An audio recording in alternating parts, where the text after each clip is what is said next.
السلام علیکم ورحمت الله وبرکاتو. دوستانو په نننۍ ویډیو کې درته د یوټیوب په باره کې یو اهم راز درخوایم چې د دې د وجې نه به ستاسو د یوټیوب چینل په یوه میاشت کې دننه مونټایز وي. دوستانو څومره چې هم غټ یوټیوبران دي او څومره چې کامیاب یوټیوبران دي هغه هم د دې سټریټیجي نه وتی دي او په دې سټریټیجي سره هغه ویډیوز اپلوډ کړي دي، نو نن هغه په یوټیوب باندې کامیاب سفر کوي. نو دوستانو زه د ویډیو طرف ته سیمپلی یو اسانه سټریټیجي ده، تاسو په خپل هر یو ویډیو کې اپلوډ کوئ او ګارانټي سره درته دا زه وایم چې د 10 نه واخله تر 20 ویډیوګانو نه بعد تاسو د خپل یوټیوب چینل په خپل کتلی شئ. نو دوستان تاسو زما د یوټیوب په چینل باندې په اولنی ځل راغلی، نو زما د یوټیوب چینل سبسکرایب کړئ او ویډیو در سره لایک کړئ. اوس دوستانو د هر مشکل کار لپاره ضرور یو حل موجود وي. نو دوستانو سیمپل طریقه کار درته ښایم چې تاسو د چینل لپاره هم یو حل موجود دی او په دې طریقې سره تاسو هم خپل چینل ډیر زر ګرو کولی شئ. اوس دوستانو سټریټیجي کومه ده چې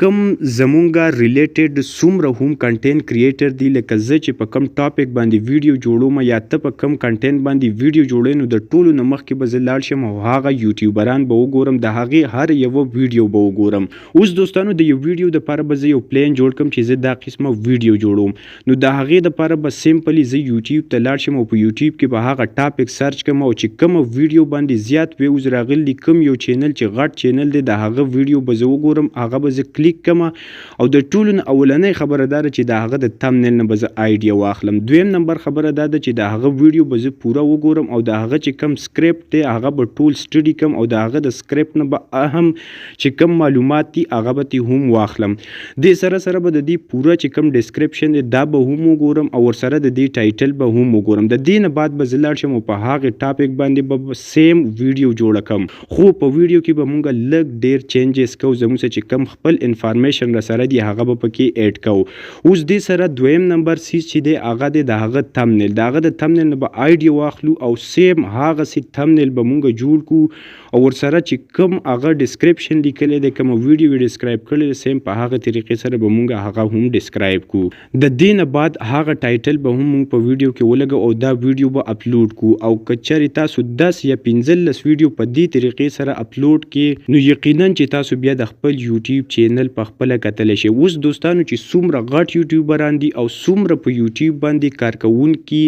خلک دي، نو هغوی په دې طریقې سره هر یوه ویډیو سیمپل په دې طریقې سره اپلوډ کوي. ولې چې په دنیا کې غټ غټ یوټیوبران دي، د هغوی سره سکیلز دي، د هغوی ریسرچ ټیم موجود وي، د هغوی سره هر قسمه فیسیلیټیز موجود وي، نو هغوی په دې طریقې سره خپل یو ریسرچ کوي. خو زمونږ سره په دې ټایم کې نه ریسرچ موجود وي، نه زمونږ سره سبسکرایبرز وي، نو مونږ چې کله ویډیو اپلوډ کړو نو په هغه ویوز نه راځي. نو که چېرې مونږ دا طریقه استعمال کړه او په خپله هر یوه ویډیو کې مونږ په دې طریقې سره کار وکړو، نو یقینا چې تاسو د 10 نه واخله د 15 ویډیوګانو اپلوډ کېدو نه بعد تاسو خپل چینل په خپله سره کتلی شئ چې څومره بهترین ریزلټ تاسو له درکوي. او څومره چې هم په دې ټایم کې کورسز خرڅیږي او څومره چې هم کورسونه دي، په هغه کې هم د ټولو نه مین او اهم خبره دا ده چې تاسو له یو چینل جوړ کړئ او په هغه چینل کې بیا تاسو ته یو کنټینټ کریټر یو آیډیل درکړي او تا ته ووایي چې ته په دې طریقې سره کار کوه او دا چې څنګه طریقه کار کوي، نو په دې طریقې سره ته کار کوه، نو ستا د یوټیوب چینل به ډیر زر مونټایز شي. نو دوستانو تاسو د خپل کنټینټ ریلیټډ چې څومره یوټیوبر دي هغه ګورئ، د هغه ویډیو ګورئ، د هغه تمنیل ګورئ